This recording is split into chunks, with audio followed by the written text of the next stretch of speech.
Olá, desta vez vamos falar dos direitos da mulher que é mãe.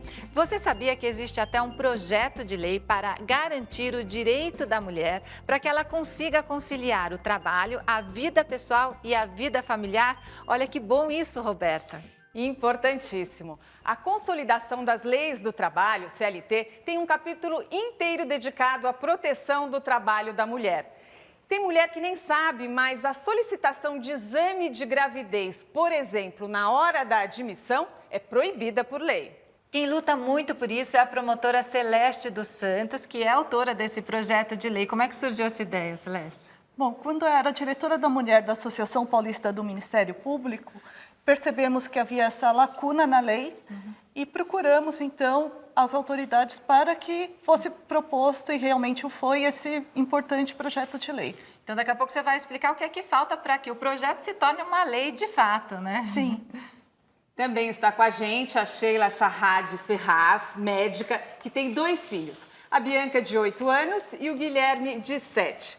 Sheila, quando você se tornou mãe, você foi atrás dos seus direitos como mulher? Sim, quando eu engravidei da minha primeira filha, por ter diversos trabalhos, tanto público como consultório e hospitais, eu fui buscar o meu direito. Então, daqui a pouco você conta o que você descobriu. Com certeza. E Celeste, o que tem nesse seu projeto de lei? O que ele determina? Bom, o projeto de lei, ele parte de uma constatação de uma total ausência de políticas públicas para mulheres. Ou seja, quando você é mãe, tem aquele ideário que a mãe é quem fica cuidando do filho e o pai é quem sai para trabalhar. Esse ideário que fica na esfera pública, ou seja, a esfera pública é dada para o homem, a esfera particular para a mulher. Essa separação é um estereótipo de gênero. A nossa Constituição, ela prevê que os casais devem ter uma responsabilidade compartilhada, seja no cuidado dos filhos, seja no exercício das atividades. Então, é preciso que seja a responsabilidade de todos a constituição de uma família, ou seja, tanto do Estado, quanto da sociedade, quanto dos indivíduos.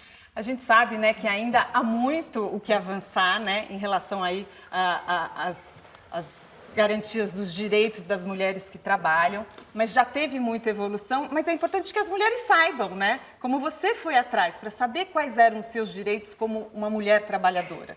Com certeza, porque não é explicado isso. Ninguém te explica quais são os seus direitos na hora da licença maternidade, o tempo de licença maternidade, como você pode fazer para amamentar o seu filho quando volta a trabalhar. Então, tudo isso... Até mesmo antes, né? A mulher, quando descobre que está grávida, ela tem estabilidade no emprego? Explica pra gente, Celeste. Sim, a estabilidade é garantida tanto pela CLT como pela Constituição. O que esse projeto também visa fomentar é uma mudança nessa perspectiva de gênero, ou seja, uma ampliação da licença, que não seja mais chamada uma licença maternidade, licença paternidade. Nós podemos condensar numa licença parental que seja exercida de forma compartilhada por homens e mulheres. Isso é interessante porque promove uma maior igualdade, não é, Sheila, entre o pai e a mãe? Com certeza. De direitos e deveres? Com certeza. O pai passa uma semana, né? A licença paternidade é uma semana. Logo volto a trabalhar e para a mulher ter que conciliar essas duas coisas. No meu caso, em empregos, no emprego público eu consegui a minha licença maternidade de 6 meses, mas eu trabalhava em consultório, né? Então, a minha primeira filha, com 1 mês, eu já tinha que... E trabalhar mesmo. Eu ia para o consultório, passava 2 horinhas, voltava para amamentar e a gente tinha que ir tateando esses 2 lados, né? Quando eu trabalhava na época como estagiária do Ministério Público Federal e não me deram licença maternidade alegando que eu era estagiária. Isso aí vai contra os princípios da Constituição, do dever do Estado proteger a família. Quer dizer, você precisa saber do direito para lutar por eles, né? E quando eu voltei ao trabalho, já que não me deram licença, eles falaram assim, não, mas você não vai ficar em casa cuidando do seu filho? Eu falei assim, não, aqui tem mais de X mulheres e vocês teriam que ter uma adaptação para me receber. E eu realmente fiz valer meu direito.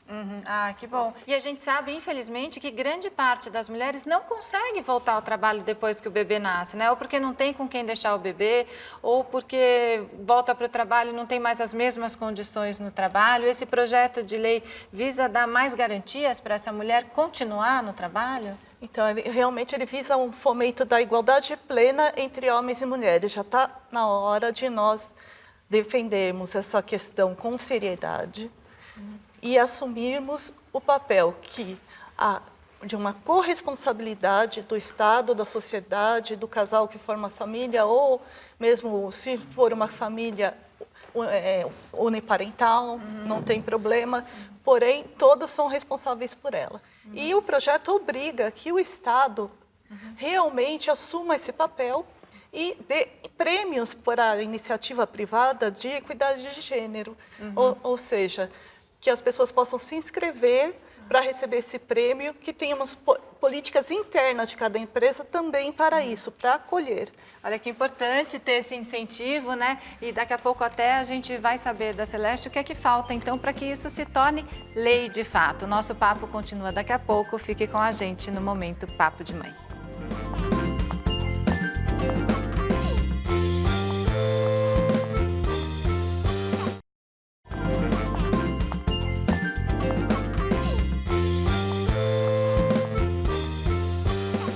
Estamos de volta com o Momento Papo de Mãe, falando sobre os direitos da mulher no mercado de trabalho.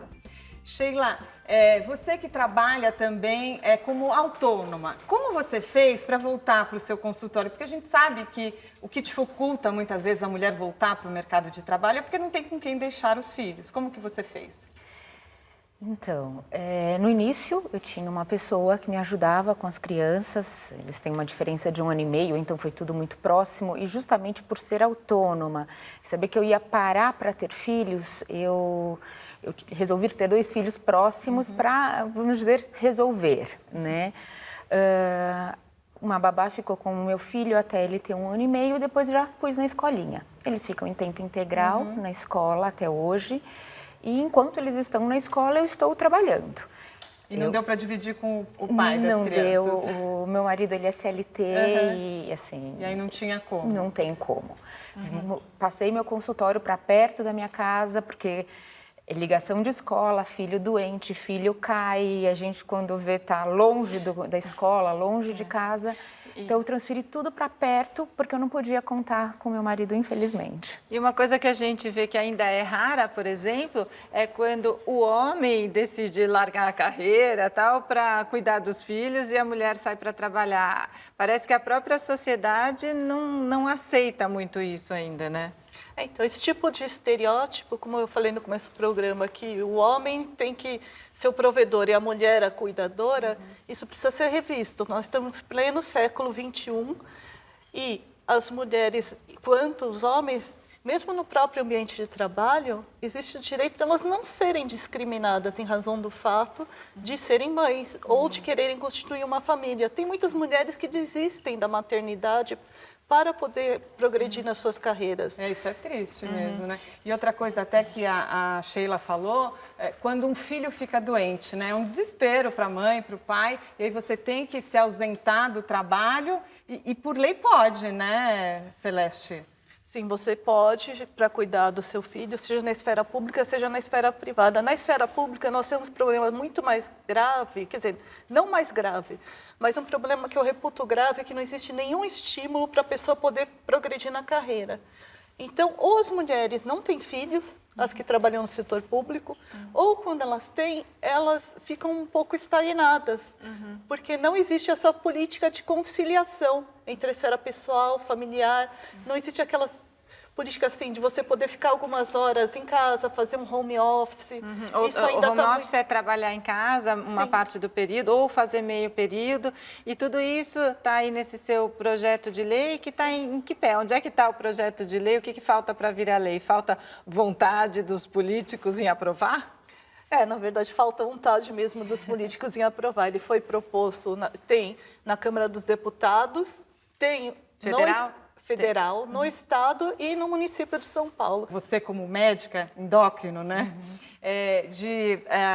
não poder crescer tanto na sua carreira, porque você tem que se dividir aí, tem que ir nas reuniões de escola, tem que levar as crianças ao dentista, e ainda os homens ganham mais do que as mulheres. Você sente isso?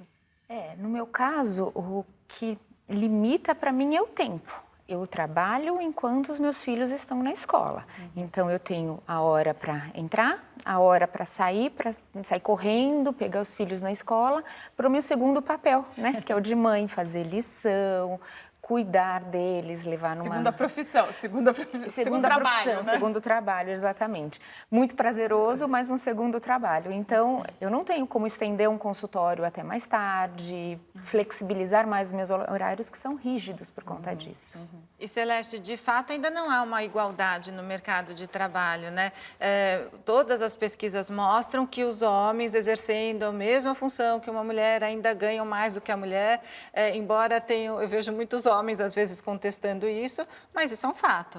Sim, as mulheres ganham muito menos que os homens, e também há um outro fator alarmante, que as mulheres elas não progridem na carreira. Por exemplo, escritórios de advocacia têm uma pesquisa que apenas 2% é composto de sócias mulheres. Então, ela até consegue aquele acesso ao mercado de trabalho, ou seja, não teria uma segregação horizontal, mas há uma segregação vertical. Porque você entra no mercado de trabalho ganhando menos e tem menos oportunidades de ser promovido. Infelizmente, ainda existe muito preconceito, muita discriminação, mas o que a gente batalhou, o que a gente conquistou, é importante a gente saber e exigir, né? Por isso a importância desse programa hoje. Sim, inclusive exigir, no começo do programa, a Roberta falou sobre ser proibido obrigar a mulher a fazer exame de gravidez quando está sendo admitida. Aconteceu comigo, eu era muito jovem e pediram para ir fazer xixi num potinho depois que eu me dei conta do que era. A mulher pode se recusar? A mulher pode se recusar, inclusive em concursos públicos também está sendo exigido que ela apresente exames de gravidez e Papa Nicolau, porém para os homens não está sendo exigido que ele faça um exame de próstata. Então isso não é uma igualdade de condições. Tá ótimo. Olha, muito obrigada a vocês por virem aqui esclarecer, né, todas essas informações. Agora as nossas telespectadoras já sabem mais como lutar aí pelos seus direitos. Muito obrigada, Sheila. Muito obrigada, Celeste. A Celeste que trouxe 2 livros, né, Celeste? Conta pra gente. As Especialistas e Declaração Universal dos Direitos Humanos. Sim. As Especialistas, ela juntou várias promotoras de justiça para mostrar que as mulheres também podem falar de qualquer tema. Elas podem ser cientistas, podem ser astronautas, podem ser promotoras de justiça, juízas de direitos, jornalistas. Legal. Então, foi para ter essa face pública, porque mesmo em palestras vocês vão ver que a mesa é toda composta por homens. E o projeto de lei abarca tudo isso, essa questão de uma igualdade material entre homens e mulheres. Obrigada. E o Momento Papo de Mãe de hoje sobre os direitos da mulher que trabalha fica por aqui. Até a próxima!